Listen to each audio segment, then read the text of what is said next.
बिस्मिल्लाहिर्रहमानिर्रहीम। अस्सलाम वालेकुम। वेलकम टू कुन रेसिपीज़। चिकन चपली कबाब नरम कीमा और ताज़ा मसालों और हरी खुशबू से भरपूर एक लाजवाब जायका, बाहर से खस्ता और अंदर से निहायत ही जूसी, हड़ने वाला, मज़े से भर देता है। चटनी या सलाद के साथ पेश करें और अपनी दावतों को ख़ास बनाएं। ये कबाब बनाकर यकीन करें घर में ही मौजूद तमाम चीज़ों के साथ बनाएंगे ये मज़ेदार से चिकन कबाब। इसमें कोई ढेर सारे ख़ास मसाले डालने की भी ज़रूरत नहीं है। घर के मसाले हम इस तरीके से डालेंगे कि इसका फ्लेवर और इसका टेस्ट जो है ना वो बिल्कुल आपको देर तक याद रहेगा। तो रेसिपी स्टार्ट करते हैं। बिस्मिल्लाहिर्रहमानिर्रहीम। सबसे पहले यहाँ पर लेंगे हम चिकन। तो चिकन जो है ना, इन कबाब को बनाने के लिए बोनलेस चिकन चाहिए है। 400 ग्राम यहाँ पर मैंने चिकन लिया है। तकरीबन आधा किलो से जो है ना थोड़ा सा कम है। तो अगर आपके पास चॉपर नहीं है ना तो इसका भी हल मैं आपको बताऊंगी। वीडियो को एंड तक देखिएगा। तो गोश्त जो है ना वो हमने चॉपर में डाल दिया है। उसके बाद यहाँ पर हम डालेंगे 3 अदद बड़े साइज़ के प्याज जो थे ना, इनको भी मैंने चॉपर में चॉप कर लिया था। लेकिन उसके बाद आपने इन प्याज़ों का जो पानी है ना वो अच्छी तरह से निचोड़ के फिर आपने इन प्याज़ों को जो है ना चिकन के अंदर दोबारा से डालना है। ठीक है, इसके अंदर पानी बिल्कुल नहीं होना चाहिए, वरना कबाब जो है ना बहुत ज़्यादा सॉफ्ट हो जाएंगे। फिर बनाते वक्त जो है ना वो आपके लिए मसला होगा। उसके बाद इसके अंदर डालेंगे पुदीना। तो 1 गुट्ठी पुदीने की डाली है और तकरीबन मुट्ठी के बराबर जो है ना इसके अंदर मैंने हरा धनिया डाला है। और उसके बाद इसके अंदर हम डालेंगे तकरीबन 3 से 4 हरी मिर्चें। ठीक है, इन कबाबों को जितना ज़्यादा आपने तेज़ या तुर्श करना है ना उस हिसाब से आपने मसालों का यूज़ कर लेना है। लेकिन यहाँ पर मैं बिल्कुल नॉर्मल जो है ना या मसालों को रख के फिर बनाऊंगी ये कबाब। तो 3 मैंने इसके अंदर हरी मिर्चें डाल दी हैं बड़े साइज़ की। 1 टेबलस्पून लहसुन अदरक का पेस्ट डालना है। अब मसाले जाएंगे। 1/2 टेबलस्पून कुटी हुई लाल मिर्च डालेंगे। 1 टीस्पून लाल मिर्च पाउडर डालेंगे। 1 टीस्पून हल्दी पाउडर डालना है। और उसके बाद 1 टेबलस्पून भर के इसके अंदर डालेंगे पिसा हुआ धनिया पाउडर। 1 टेबलस्पून कसूरी मेथी का डालेंगे। इससे जो कबाबों में से खुशबू है ना वो बहुत ज़बरदस्त आएगी। 1 टीस्पून साबुत ज़ीरा डाल देंगे और 1/2 टेबलस्पून गरम मसाला पाउडर या फिर ज़ीरा पाउडर।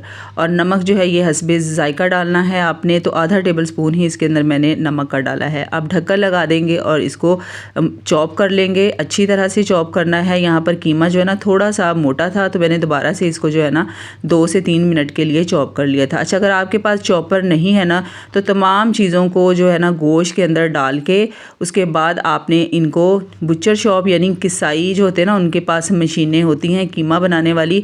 तो आपने तमाम मसालों और सब्जियों को चिकन में डाल के तो बाज़ार से चॉप करवा लेना है। तो इसी तरीके से आपको ना ये बना बनाया कीमा मिल जाएगा। ठीक है, जिनके पास चॉपर नहीं है ना उनके पास बस यही सलूशन है। तो इस तरीके से जो है ना आप चपली कबाब बना सकते हैं। तो अब इसके अंदर मैंने 1 अदद लेमन डाला है, लेमन जूस डालने से जो है ना खुशबू बहुत ज़बरदस्त आएगी कबाबों में से। अब अच्छी तरह से मिक्स कर लेंगे। मिक्सिंग अब अच्छी तरह से करनी है। इसको आपने 10 मिनट के लिए जो है ना कीमे को रख देना है ताकि सारे मसाले चिकन के अंदर अच्छी तरह से जज़ब हो जाए। और उसके बाद हाथों को ऑयल के साथ ग्रीस कर लेना है। और जिस साइज़ के कबाब होते हैं ना उतना आपने पोर्शन उठाना है कीमे का और हाथों के ऊपर रख के ना इसको हाथ के साथ अच्छी तरह से प्रेस करके फिर आपने इन कबाबों को गोल शेप दे लेनी है जैसे चपली कबाबों की शेप होती है। तो बस ये रखना है कि आपने इसकी जो थिकनेस है ना वो थोड़ी सी पतली ही रखनी है। अच्छा, जो कीमे वाले कबाब होते हैं ना जो हम बड़े गोश्त के बनाते हैं वो कबाब जो है ना श्लिंक हो जाते हैं, यानी वो सिकुड़ जाते हैं, साइज़ छोटा हो जाता है। लेकिन जो चिकन वाले हैं ना ये कबाब इतने ज़्यादा श्लिंक नहीं होते हैं। तो इसलिए आपने जो जिस साइज़ के कबाब होते हैं ना चपली कबाब वही वाला साइज़ रखना है।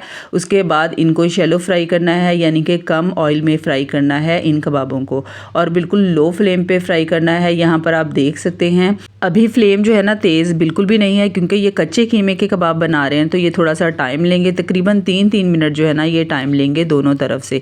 बस फ्लेम आपने लो रखनी है। और ये देखें यहाँ पर इसकी थिकनेस चेक कर लें, बस इससे ज़्यादा मोटे ना बिल्कुल भी नहीं होने चाहिए ये कबाब।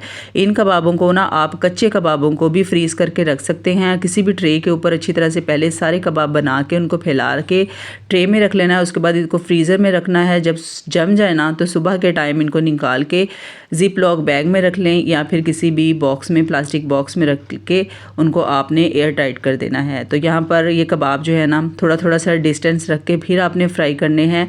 तो फ्लेम जो है ये दम वाली फ्लेम जो होती है ना उससे थोड़ी सी हाई रखनी है। अब इनकी साइड चेंज कर लेनी है। एक तरफ से हल्का हल्का सा सुनहरी सा गोल्डन सा कलर हो चुका है। अब दूसरी तरफ से भी इसी तरीके से जो है ना साइड चेंज करके इनको कुक कर लेंगे। बस टाइम जो है ना दोनों तरफ से तकरीबन 3-3 मिनट लगेगा, फिर ये कबाब जो है ना बहुत अच्छे तरीके से सॉफ्ट हो जाएंगे और कुक हो जाएंगे। तेज़ फ्लेम पे करेंगे ना तो ये बहुत ज़्यादा हार्ड हो जाएंगे, इसलिए फ्लेम आपने लो ही रखनी है। तो यहाँ पर दोनों तरफ से बड़ा खूबसूरत सा प्यारा सा गोल्डन कलर हो चुका है। अब इनको निकाल लेंगे और दही वाले रायते के साथ और सलाद के साथ जो है ना ये कबाब आपके खाने का मज़ा दुबाला कर देंगे। तो जब आप किसी की भी दावत करें ना तो लाजमी ये कबाबों की रेसिपी ट्राई कीजिएगा, इंशाल्लाह ये आपको बहुत ज़्यादा पसंद आएगी। अच्छा, इन कबाबों को जो है ना आप फुल फ्राई करके भी रख सकते हैं, फ्रीज़ कर सकते हैं। जब मेहमान आए तो इनको आप ओवन में जो है ना गरम करके सर्व कर सकते हैं। ये ऐसे ही आपको बिल्कुल सॉफ्ट और नरम जूसी कबाब मिलेंगे। तो मुझे ज़रूर फीडबैक दीजिएगा कि ये रेसिपी आपको कैसी लगी है। देखने वाले नए हुए तो चैनल को सब्सक्राइब करके बेल नोटिफिकेशन को ऑन करना मत भूलिएगा। इंशाल्लाह ऐसी ही एक और बहुत ही मज़ेदार सी रेसिपी मैं शेयर करूँगी आपके साथ। मिलते हैं नेक्स्ट वीडियो में, अपना ख्याल रखिएगा। अल्लाह हाफिज़।